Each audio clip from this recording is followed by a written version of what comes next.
Pourquoi les Islandais appellent Batman les œufs que Masolin? Il faut savoir que les Islandais n'aiment pas faire comme tous les autres et ils adorent traduire ou changer les noms pour leur donner une consonance plus islandaise. Par exemple, avec les œufs que Masolin, ça vient de les œufs, cuir, blaka ça veut qui signifie une chose qui bat ou qui voltige, et ensemble il signifie chauve-souris. Et enfin, Masolin c'est tout simplement l'homme. Donc les œufs que Masolin se traduit par l'homme chauve-souris.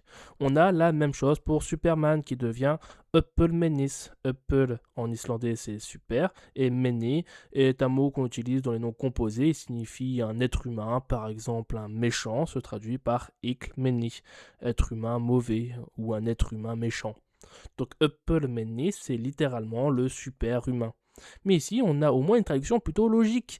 Mais parfois, c'est pas aussi évident. Par exemple, pour parler des mignons, c'est Skoisveinal, qui est composé de Skol, une chaussure, et Svein, un jeune garçon.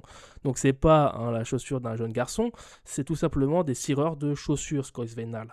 Alors pourquoi avoir choisi ce nom?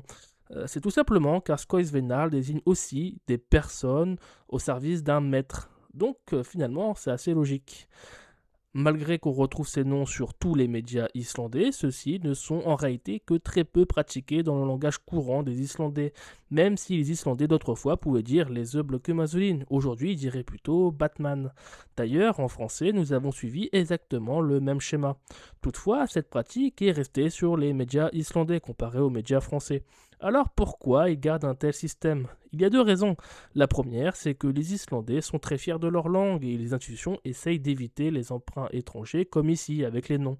Mais aussi car au niveau législatif, la loi Fjölmiðlalög, adoptée en 2011, explique que les fournisseurs de services des médias doivent promouvoir la langue islandaise de façon appropriée dans chaque cas.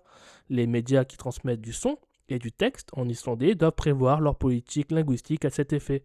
Toutefois, le fonctionnement des médias utilisant d'autres langues que l'islandais est autorisé en Islande. Maintenant, vous savez